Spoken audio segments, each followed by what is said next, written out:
Every hotel at Walt Disney World explained. Think of staying on site at Walt Disney World? Today I will show you which hotel might be the best for you. We start with Disney's Polynesian Village Resort. This hotel opened in 1971, so it's a classic and it's changed a lot over the years. They even had the school boats back in the day. The original plan showcased something a bit different. The original design featured this big tower inspired by the landscapes of Honolulu. However, the idea of this tower only came back recently with the announcement of this Vacation Club Tower, and that might be a con, because as of now the hotel has a lot of construction going on. The hotel has expanded a lot actually, but we also saw it closing some facilities like the Tangaroa Terrace. Recently we saw the addition of the bungalows, and yes, they are really expensive. Disney's Polynesian Village Resort offers Ohana character breakfast with Stitch. The hotel also features Kona Cafe. For breakfast it includes the iconic Tonga toasts, and for lunch they have a Japanese inspired menu. The quick service location is Captain Cook's. It's one of the best at any Walt Disney World hotel. You can grab the iconic Dole Whip as well at the Polynesian. The famous dining location is Trader Sam's Grog Grotto. It's like a super immersive tropical bar. Get ready to make a splash at one of Disney World's best pools because it has a volcano. Unfortunately, they didn't go with the original plan of scuba diving. The rooms have been recently renovated featuring Moana references. Another big pro is the location on the monorail line, and remember, there are only 3 hotels in Walt Disney World with this pro. You can also grab a boat to the Magic Kingdom or a bus to the other resorts. There are also 2 gift shops to choose from. No hotel is perfect, and Disney's Polynesian Village Resort is no exception. Here are a few cons that you might want to consider before booking your stay. First is that the hotel is so popular that it's almost always booked, and I'm not a big fan of that. Many like to visit the hotel and the lobby is not that big, so sometimes it can get really crowded. It's also on the pricey side, so if it's too expensive for you, don't worry because you can just visit it. Overall, Disney's Polynesian Village Resort is one of the best at Walt Disney World. Now let's move to Disney's Contemporary Resort, a deluxe modernist hotel. This hotel goes a while back, opening in 1971, jointly designed by Wed Enterprises and Welton Beckett and Associates that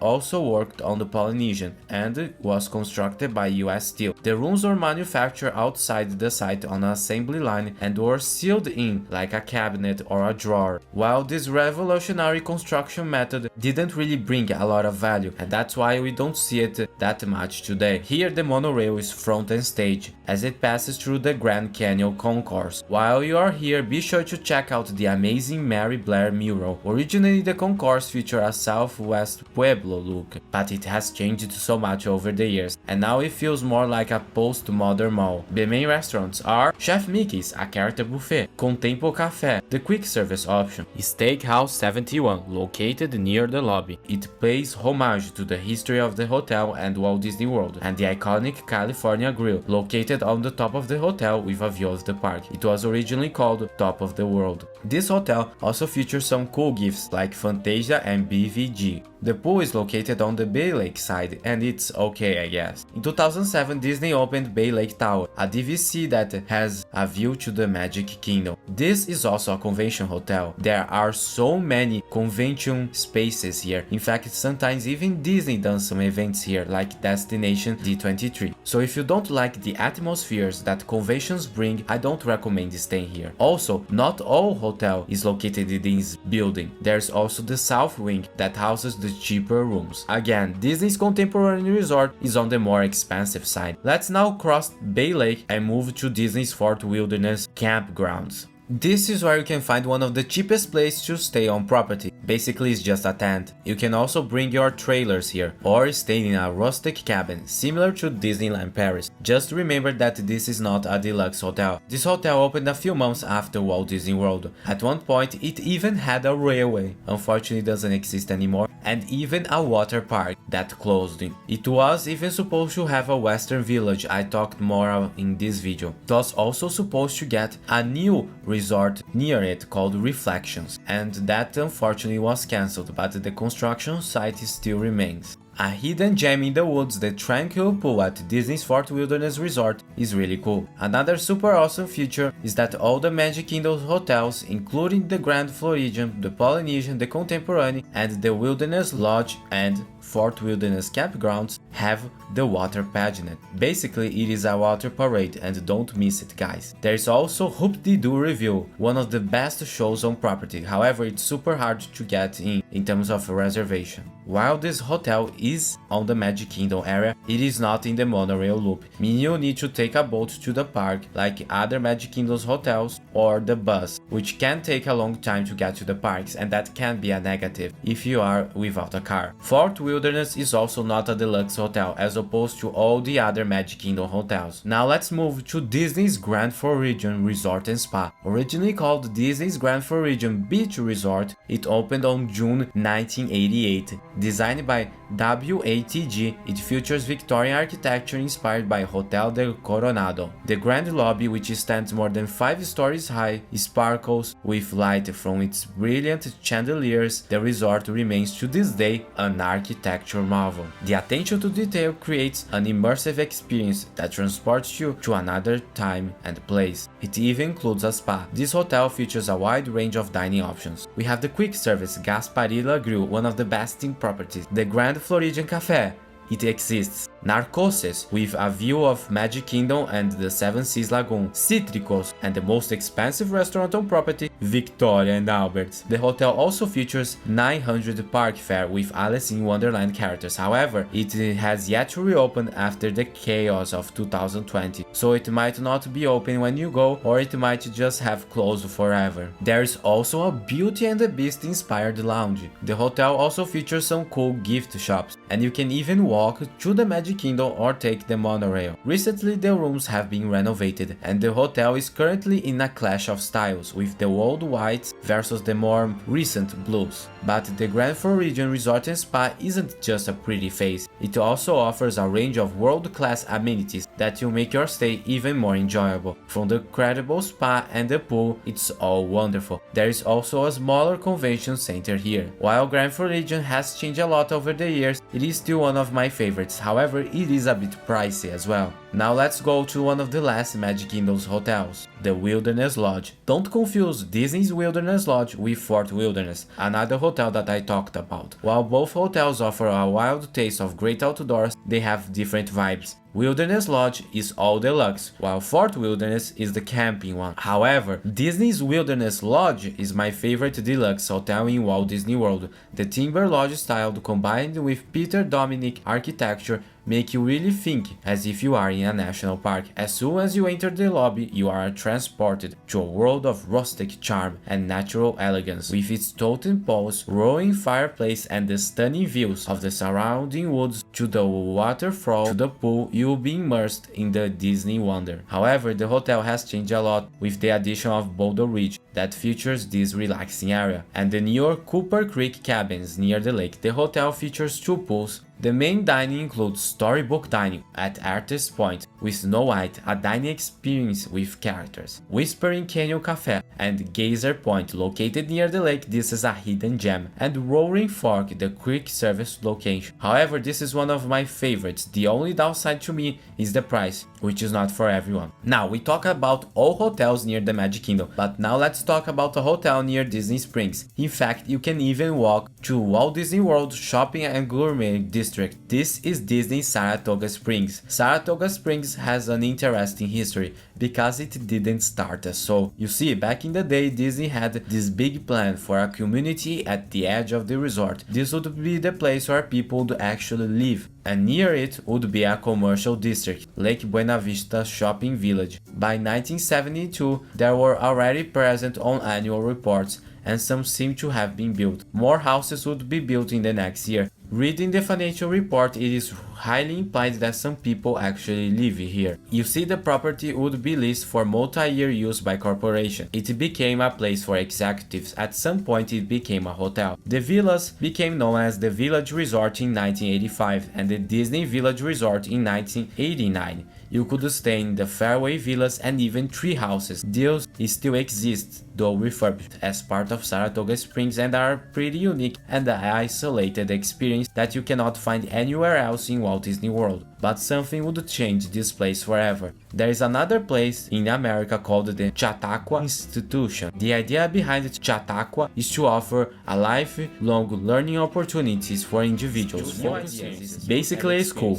But cool, adults can take courses in a variety of subjects. Michael Eisner, the then CEO of Disney, was struck by the institution's focus on education and the arts. Why not bring the idea to Walt Disney World? Thus, a master plan was made, and they added a new town-esque community next to the Golf House. Designed by HBAR architects and Thomas Beatty, the design of the Central Performing Arts Hall is based on the prototypical New England Meeting House Town Hall and is intended to provide a civic focal point to the institute, as well as a place for people to gather. Most of the architecture here still exists, by the way. Many of the original 1970 villas still remained. The main focus would be on the courses, of course. You had animation, rock climbing, and even Disney architecture. It also had a spa. While the ideas were cool, it ended up failing. First, people didn't want to stay in a place like this just to learn these courses. Second, if they wanted to focus too much on courses, why not make this a proper convention hotel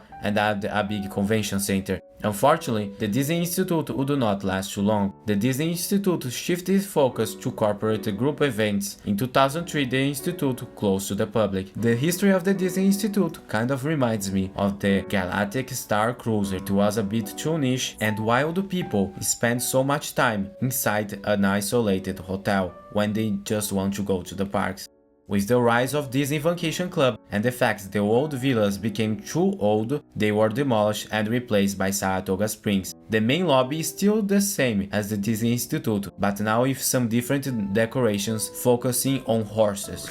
There is also a nice pool and artist palette, a restaurant and shop. We also have the Turf Club, which is a sit-down restaurant that takes you back to the days of the Disney Village. The resort theme changed to the city of Saratoga Springs with big villas, but the treehouse villas were refurbished and they are still available. The treehouse villas are cool and they are a wild experience. However, they are a bit far away from everything and it require a car for basically anything you want to do. And that is the theme of Saratoga. Everything is so sprawling that sometimes just a walk to the lobby can be a jog. This was the first Disney hotel I ever stayed, and so there is a lot of nostalgia to it. The atmosphere and the calmness of the resort. However, the bus service, which is free, takes a long time to get to the park due to the fact it stops at different points at this resort. If you stay here, just get the bus to the Magic Kingdom and ride your car to the other parks. Disney Saratoga Springs is a very spacious Disney resort that sometimes you can find sales. Now let's move over to hotels near Epcot with Disney's Caribbean Beach Resort. This is a moderate hotel, in fact the first of them. It opened in 1988. Themed to the many islands of the Caribbean, it features access to Disney's Hollywood Studios and Epcot via the Skyliner, which is a gondola system. This is a very sprawling hotel, however it looked a bit different back in the day. For instance, until a major renovation, the lobby was located away from Old Port Royal, where the shops and the restaurant were located until 2018, when the lobby was relocated to Old Port Royal. A new food court opened, Center Town Market. The main restaurant shutters moved outside and was renamed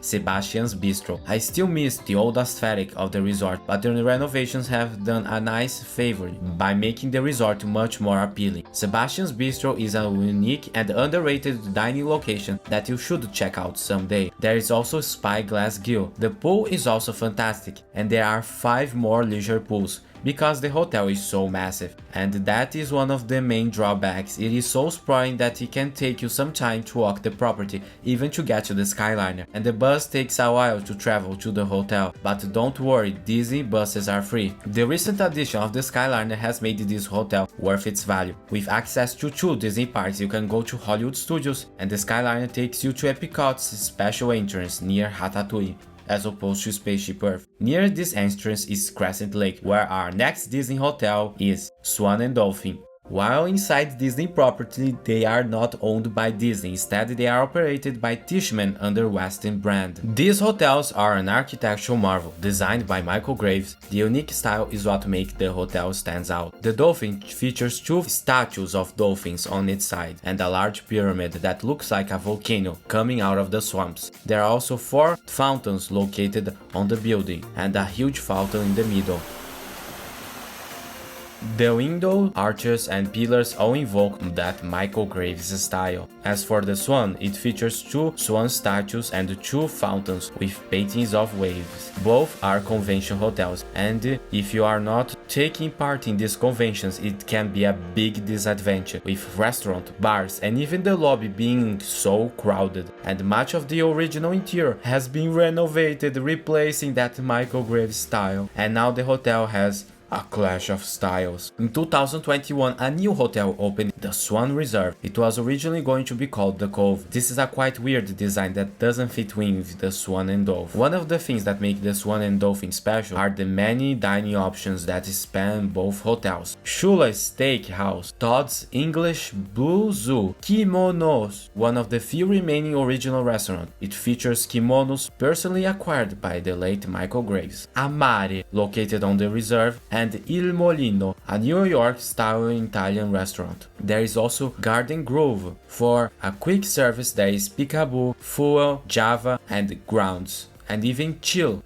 The pool is also super cool, very underrated in my opinion. However, since the Swan and Dolphin are not owned by Disney, they don't get the same buses as of now, and if you are going to the Magic Kingdom, you don't use the same bus stops as Disney bus. Instead, you have to go to the TTC and you can take a very crowded monorail, which is one of the biggest disadvantages of this hotel. In my opinion, these disadvantages make the Swan and Dolphin, and now the Swan Reserve, the worst deluxe hotels to stay on property. But if you are at a convention or if you find a good price, don't miss out on this hotel, because you can take a boat called Friendship, get it? To Epcot and Hollywood Studios, or just walk, making the Epcot hotels the best when it comes to accessibility. Remember that entrance near Ratatouille I talked about? Yes, that one. Now let's go over the 2 deluxe hotels that are even closer to Epcot. The Yacht and Beat, designed by Robert Stern, yes, the same as Newport Bay Club at Disneyland Paris. This nautical hotel offers probably the best pool at Walt Disney World. It has sand, guys. While 2 separate hotels technically they feature shareable amenities like the pool and the restaurants. While Yacht Club opened in 1990 and features more nautical motifs that are reminiscent of the seaside resorts that were built towards the end of the last century in New England towns, and features high-end dining like Ale and Compass and the Yachtsman Steakhouse. The Beach Club, also from 1990, features a more fun theme that is lighter, more airy in expression. It is modeled on the stick-style cottages and resorts that could be found in towns like Cape May, New Jersey. The Beach Club saw a DVC expansion, making it more crowded than the Yacht. The Beach Club also features Cape May Cafe with characters, and Beaches and Cream, an unique ice cream experience. Ariel used to be a restaurant that closed. It still sits mostly unused. These are also convention hotels, and sometimes it can get crowded. However, access to Epcot and Disney's Hollywood Studios is awesome, with boats and the Epcot Skyline Station being a walk away. You can also walk to Hollywood Studios,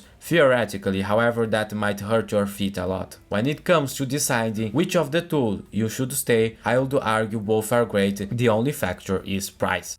On the other side of the lagoon is the boardwalk. The original idea for the boardwalk was quite different. It had a theme about seaside amusement parks, including some shows like Under the Sea, for instance. Restaurants and a hotel would be included. If you noticed, they even built the foundation from this big pole that would be located here. In fact, you can still see where it would be located. However, these plans never went forward, and instead, this would be the second Walt Disney World Vacation Club hotel. The boardwalk would be designed by Stern again. The hotel invokes a turn-of-the-century resort town downtown with a variety of facades and the main layout, which is quite impressive for a hotel. The BoardWalk Hotel is one of the most unique so far, as it has dining and shopping locations located on the boardwalk as opposed to the main lobby, as when this video was made the rooms are being renovated. The main restaurants are the Flying Fish, the flagship of the hotel, Trattoria al Forno, which used to be Podos, and then became Cucina, but now it is an Italian restaurant. There is no proper food court at this hotel, instead you have a pizza window and a deli, as well as an ice cream store that used to be Ample Hills. They recently opened the Carousel Cafe near the lobby. They are also opening the Cake Bake Shop, replacing ESPM restaurant. This will serve delightful sweets and cakes. The resort also features different stores from Wildland Galleries to the Disney Character Carnival. This hotel also has a beautiful convention center. Behind its waterfront facade, the hotel, which takes its architectural cue from the colonial revival style hotels of New England, it is arranged around a series of garden courts and the swimming pool that has been renovated recently. It is a boat away to Epcot, and you can also walk there, and Hollywood Studios, and you can even take the Skyliner, which is close. Leaving Epcot, we go near Disney Springs again. Located at a boat cruise away from Disney Springs is Old Key West. Back in the 80s, Disney was looking to get into the popular timeshare market, but they would put their own Disney spin on it. Disney Vacation Club was born. This was the first DVC. In fact, the hotel was called Disney Vacation Club Resort until 1996, when it was renamed. It opened in 1991 in phases. The theme of Old Key West Resort is the famous Florida Keys, and the Couch Flats is the main store. There's also the iconic Oliva's restaurant. For many, Oliva's Cafe is a hidden treasure at Walt Disney World. It is like if a house was turned into a restaurant. The hotel would be built in phases, and the last one opened in 2000. Unfortunately, the original Commodore House was demolished in 1998. This was a place for DVC sales. But remember, anyone can stay at a DVC resort even if you are not a Disney Vacation Club member. And the rooms at Old Key West are famous for being one of the more spacious and affordable of the deluxe hotels at Walt Disney World. The pool is awesome, with the super cool slide. Old Key West also has boat service to Disney Springs. However, the hotel's main disadvantage is the bus service, with it taking a long time to circle the resort. Of course, it is recommended to use a car, but sometimes you depend on the bus. So if you are looking for a space to your huge family while enjoying the exclusive amenities of Disney Deluxe villas with a charm of small town paradise, then Old Key West is perfect for you. Now, let's go to one of my favorite Disney hotels, Disney's Port Orleans Resort, which is divided between French Quarter and Riverside. We will start with French Quarter, my favorite. Opening in 1991, this hotel has such an interesting history. I did a video on the history of French Quarter. So let's talk if you should stay here. Port Orleans is a moderate hotel, designed to look like New Orleans. The lobby is beautiful with this fountain and the Iron Building. The hotel offers Cat's Cat Cafe with beignet, classic New Orleans street with a Disney spin. There is also Scat Cat Lounge with live musical performances. Port Orleans French Quarter doesn't offer any sit-down restaurants, at least anymore. Sasagula is the main quick service restaurant. It even offers jambalaya. It is themed to look like a Mardi Gras float factory. On the other side, there is a store. Immediately after exiting the lobby, you'll be greeted by the hotel's beautiful architecture and landscaping. This is what makes Port Orleans French Quarter so special and frankly beautiful. Even the cheap rooms have a beautiful view. The pool is located right in the middle of the resort, themed to a Mardi Gras parade with a dragoon slide. This hotel not only is beautiful, but it also looks like an actual city, one that I would actually like to live in, with many squares and fountains. And even better, the resort has access to Disney Springs via boat. Riverside also has this, by the way. Another great thing about French Quarter is that it is smaller than Riverside, so you can walk really easy through it. The rooms at French Quarter is what you'd expect. You have the great amenities offered by Disney combined with the Louisiana feel. It is quite nice, very clean and comfortable. The moderate hotels have rooms similar to this one when it comes to layout. It is like a motel, but in a good way. So if you enjoy Disney theming and storytelling, Port Orleans French Quarter is the perfect hotel for you. Now let's move over to Riverside. This hotel opened in 1992 as Disney's DISNEYLAND Resort, designed by the same firm as French Quarter. themed to the Old South with biohouses and even mansions. This hotel has changed a lot. First, the name, but also the dining locations. When you first enter, you are greeted by the Sasagula Steamboat Company, the fictitious business that builds steamboats for the river to Disney Springs. The main lobby looks something like a Mississippi steamboat. You have Fulton's General Store, named after Robert Fulton, who built the first commercial steamboat, that has some really cool figures that you don't see in Disney stores anymore. Then we have the famous lounge, originally called Coto Co-op, now River Roost. Themed to some kind of cotton exchange, this bar features live entertainment. The main sit-down restaurant is Boat Rides, where you sit right next to a boat under construction that hasn't been finished in more than like 30 years.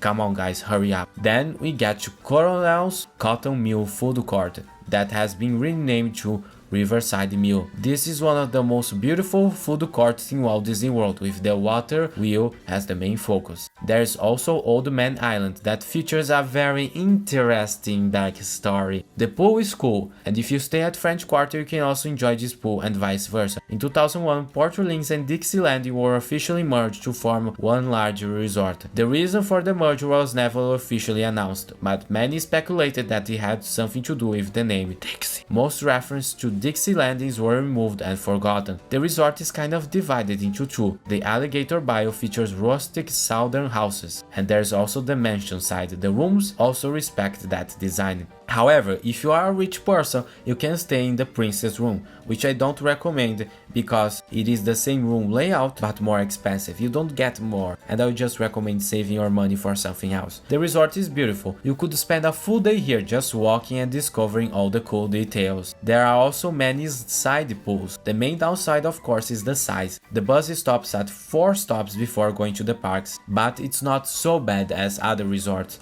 Overall, both Port Orleans Resort feature the perfect big easy experience for you to immerse yourself into a world forgotten. Located near Blizzard Beach Water Park is Disney's Coronado Springs. When Disney's Blizzard Beach Water Park opened, it seemed as if there were plans for a ski lodge to fit in. Over time, these plans evolved into a colonial Mexican themed hotel. Disney's and Gund would design this hotel with a very, and I do mean very, large convention center. This would be a moderate hotel catering to conventioneers. The resort is divided in 3 main areas. The Ranchos, located far away from the lobby, they give a vibe of the deserts in the north of Mexico. The Cabanas showcase Mexico's iconic beaches and getaway vacation sites, while the Casitas are my favorite, showcasing the colonial architecture in spectacular ways. The pool at the hotel is awesome, with a pre-Columbian pyramid. The main lobby is also interesting. It is laid out like a Baroque church. The hotel balanced the fun and the seriousness of Mexico that could be seen back in the days, and the main food court, Pepper Market, but over the years the fun elements were removed. Recently, it seemed as if the fun has capitulated to make way for the seriousness of conventions, with Pepper Market becoming El Mercado. There's also Rick's Lounge and Maya Grill. In 2017, the resort would go under major renovations, with the opening of 3 bridges at Villa del Lago restaurant. While the name of this restaurant might sound generic, it actually offers great food. The hotel would build a brand new tower themed to Spain, with the focus on Walt Disney and Salvador Dali's Destino short film project.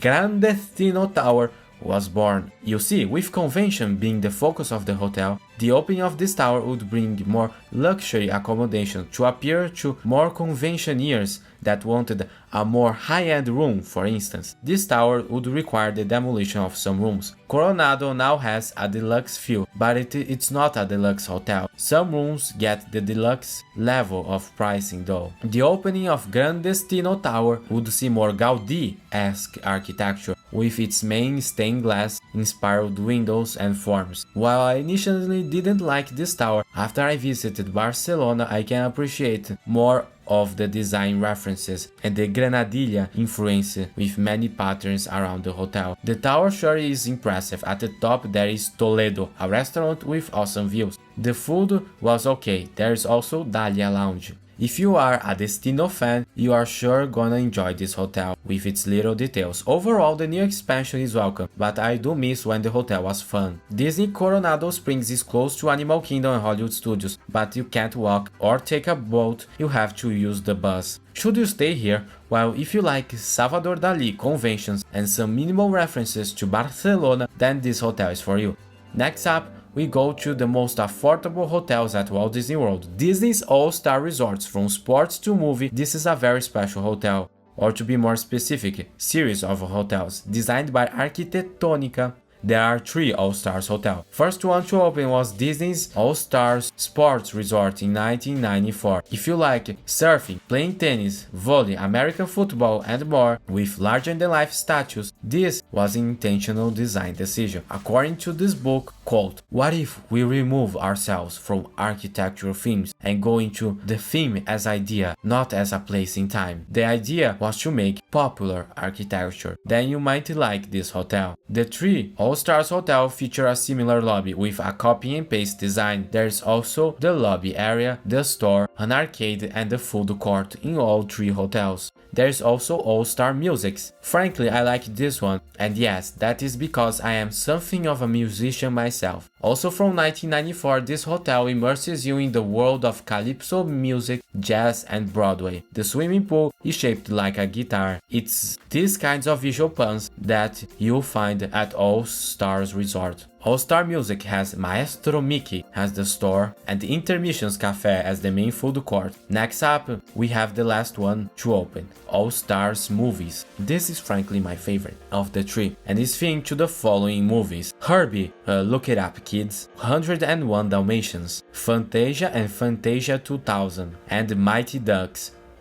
Does anybody remember that movie? And Toy Story. The hotel also features cool details at the Herbie area, which you didn't expect to be the best, but it is. And the stairs at the 101 Dalmatians area are hydrants. Get it? One of my criticisms is this board. It has the Disney logo, kind of wrong. It's not the exact proportions. It looks like a bootleg, frankly. Someone should definitely update this and also use a better font. The main store here is Donald's Double Feature and the food court is World Premiere Food Court. Frankly, it looks awesome with all the signage and the props spread throughout. While the 3 All-Stars hotels are value hotels, they offer you with the Disney experience at an affordable level. They even offer family suites. Unfortunately, many come here and they can book up pretty fast early on, with many cheerleaders and sport enthusiasts staying here. We visited when there was a cheerleader competition, and you know it is a bad situation when they put up a sign asking people to be quiet. Another disadvantage is the location. It's really far away from everything except Animal Kingdom and somewhat Hollywood Studios. However, unlike other Walt Disney World hotels, there is no big lake or focal point for you to walk between the hotels. It feels isolated in a bad way. So if you want to save money and still enjoy perks of staying at a Disney hotel, like entering the parks 30 minutes, sure, All Stars is for you. Now guys, this video took a lot of work to make, so I would really appreciate if you click that subscribe button. Thanks. Now let's go over to 2 other value hotels, Pop Century and Art of Animation. The history of Disney's Pop Century hotels go back even before it was a hotel. Back in the day, the site was used as an ultra-flight park for Epcot shows. After 1992, the flight park would sit unused. With the success of All Stars, Disney would build a new value hotel. In 1999, they announced Disney's Pop Century. Arquitectonica would work with Disney again for this project. Pop Century would be the biggest hotel at Walt Disney World in terms of rooms, with 2,880 rooms. Pop Century was divided in 2, with Hourglass Lake in the middle. One side celebrates the classic years of the 20th century, from the 50s to the 90s. The other side, phase 2 of the project, added additional rooms in celebration of the legendary years from the beginning of the 20th century to the 40s. The legendary years would feature icons like a giant Monopoly board. The original plan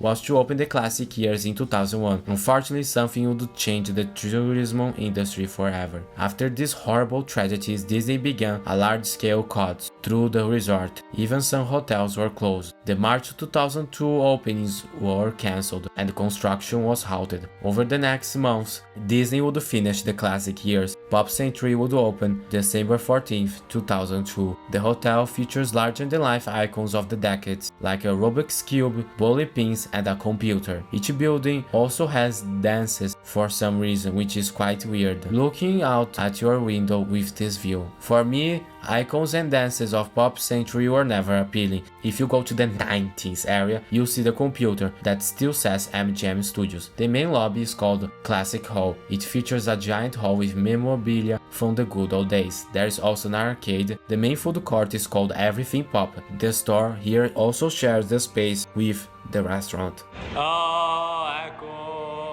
The design of the court is interesting. There are many pools spread out throughout the buildings. However, if you stayed at this hotel during the first years, you would notice something off. Despite being called Pop Century, the hotel had rooms from the 50s to the 90s. But how about the 20s, the 30s, the 40s? Well, if you looked at Hourglass Lake, you would see the unfinished remains of an abandoned legendary years hotel. Disney would never build this theme. Two buildings were almost complete. This would have been the 40s. The main lobby was also in a similar state of construction. Foundations were also in place for the other buildings. Ultimately, Disney gave up on the idea. In the 2010s, Disney announced a new hotel, the Art of Animation. This hotel would be located where the legendary years would be. You see, with the success of Family Suites at All Stars, Disney decided to do more. Most of Art Animation would feature Family Suites, except for the two complete buildings and this one. Since they were already built, Disney would reutilize them to create the Little Mermaid area, with a third one being built. It is so interesting staying rooms that were once abandoned and forgotten. The Little Mermaid are standard rooms, but the rest would be comprised of suites. These feature different themes based on animation, such as Cars, Finding Nemo with a giant pool, Lion King.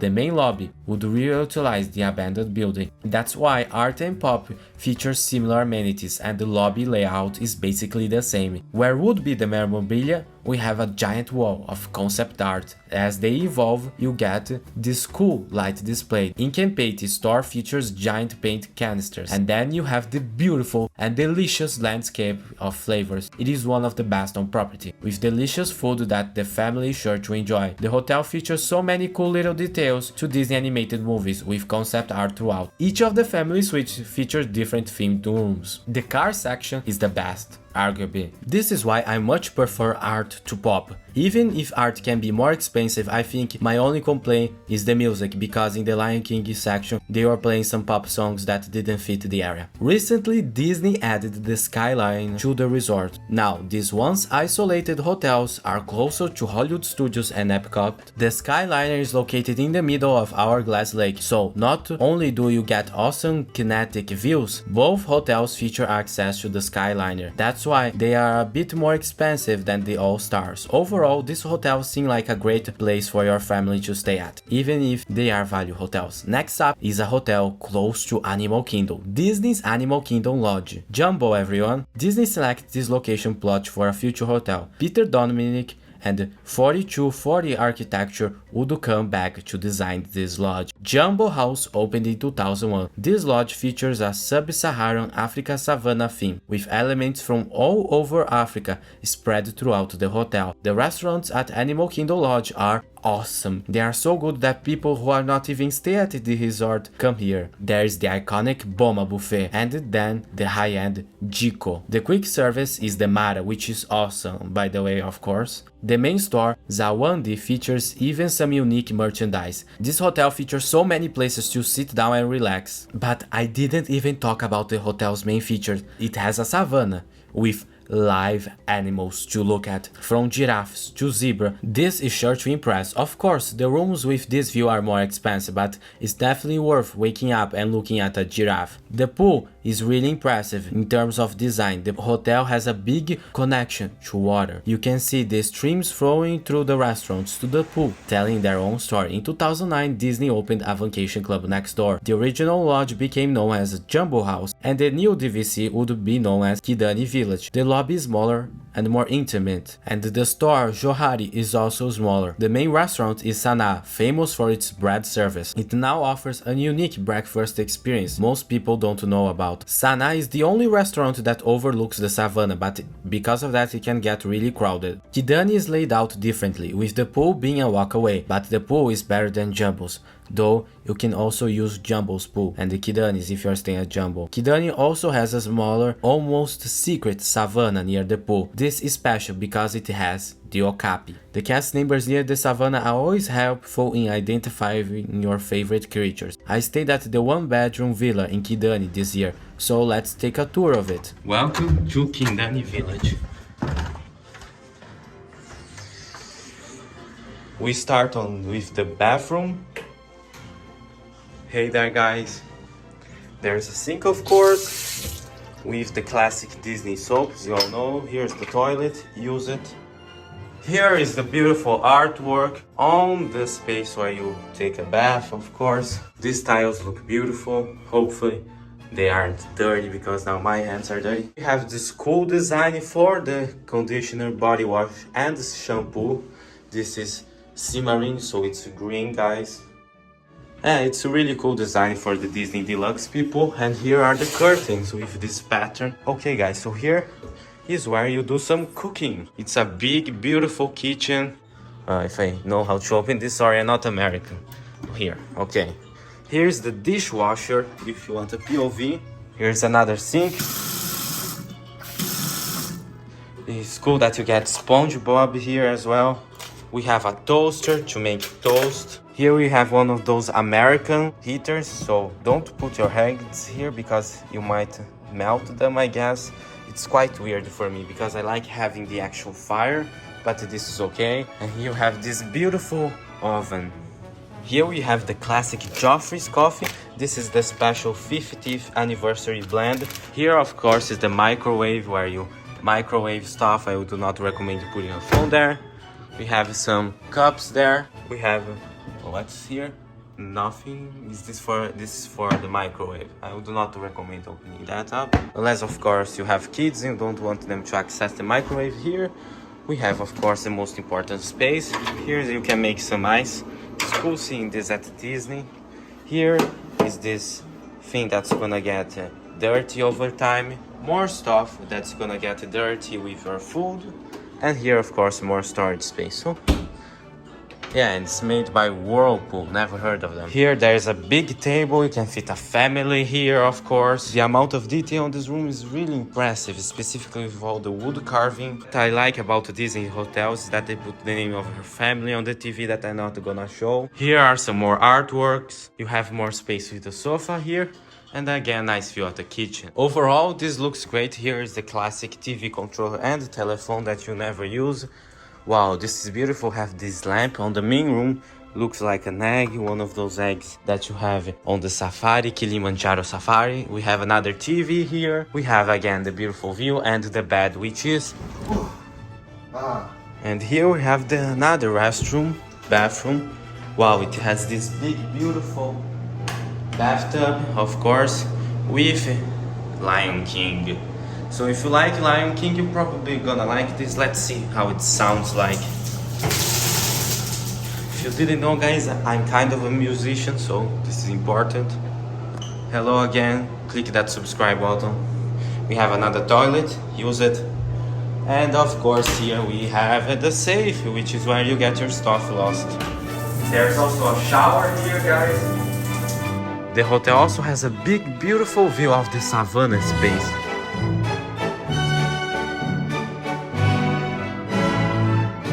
Both Kidani and Jumbo are one of the most impressive hotels in Disney history ever. From the artwork to the animals, the architecture, this hotel is sure to impress, and so is its price. Technically one of the 3 more affordable of the deluxe hotels, it is quite isolated sometimes. Bus can take 26 minutes to get to Magic Kingdom, for instance, but even once for Animal Kingdom, which is located right next to it, it took 20 minutes for some reason. And no, you can't walk to Animal Kingdom, there is no path to the hotel. If you want to stay here, this is the perfect hotel for staycation, not going too much to the parks. Animal Kingdom is one of the best for me, but it might not be for everyone. Now, we looked at best Disney hotels ever, but the next one is one I didn't really like, Disney's Riviera Resort. When this hotel was announced, I was kind of excited to stay there. It exists where some Caribbean rooms of Disney's Caribbean Beach Resort used to be. It opened in 2019, themed to the Italian and French Riviera. This is a deluxe DVC villa hotel with the main focus being the Skyliner. I stayed in 2020 before everything happened, and frankly, I didn't like it. The main lobby is quite small and loud. The store is cool, and there is a small cafe that offers great treats, with a library dedicated to Walt Disney's travels through Europe. The main quick service is Primo Piatto, which is awesome, and the best restaurant is Topolino's Terrace, which is located on top and has great views of Walt Disney World. So why didn't I like this hotel? Well, everything felt unfinished. The architecture reminded me of the beautiful towns like Nice or Genoa, but rather a boring Brazilian condominium. The building lacks ornamentation and detail. The decision to paint grey wasn't the best. Sure, painting the building white might not be the best idea in the Florida sun, however other colors like beige or a bright pink would have been better. The only details are the shutters that have awful coloring, which by themselves are cool, but the building seems unfinished with no proper decoration, unlike the boardwalk we previously talked about. The hotel is big, so that could explain why, but why not something abstract like Hotel New York at Disneyland Paris? And I am complaining because the French Riviera has so much potential from architecture that is kind of disappointing when Disney, which is known for their immersive storytelling, doesn't go all in on the theme. For me, the complaints aren't simply that Disney is being cheap, it's more to do with the current design trends that are focusing on random, abstract shapes and minimalist features that ends up clashing with the Riviera theme. Overall, I don't recommend staying here. Sure, there are people that like this hotel and it's also a DVC, so keep that in mind, but it wasn't for me. There's also the newest hotel on property, Disney's Galactic Star Cruise, and it closed forever. Another hotel on Walt Disney property is Shades of Green. This hotel used to be owned by Disney, but now it serves members of the US Armed Forces, their families, and other authorized users. So, should you stay at a Disney hotel? Like I mentioned, Disney hotels offer access to all parks 30 minutes before everybody else, free transportation and great food. So if you have that kind of money, I do recommend staying at Disney hotels. However, if you want to see every hotel at Disneyland Paris, well, click the video on the screen right now.